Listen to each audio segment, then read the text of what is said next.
ఆయన ఆహ్వానిస్తున్నాను.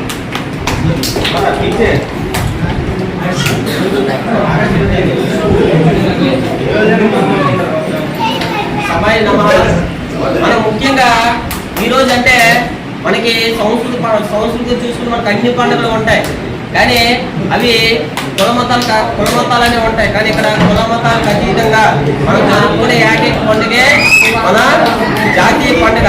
అదే ఏంటిది ఈరోజు మన జెండా వందనం.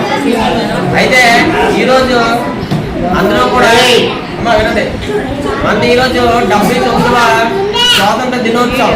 ఎందుకంటే ఎంతో మంది వీరులు అమలు అయితే తప్ప ఈ స్వాతంత్రం రాలేదు. మీరు ఇక్కడ కూర్చొని ఈ ఫ్యాన్ కింద ఇక్కడ కూర్చోనంటే వాళ్ళ వీరుల ఫలమే ఇది. కాబట్టి మనం అందరం కూడా ఇది గుర్తించుకోవాల్సిన విషయం. ముఖ్యంగా ఇంకోటి ఏంటంటే మన ఊళ్ళో వీళ్ళందరూ కూడా ఇక్కడ మనం వచ్చిన అందరూ కూడా అక్కడ చేయకుండా కొంత కూర్చున్నారని కాదు, అందరూ సమానమే అంటే రిజిస్టర్ కొంత చేసుకోండి.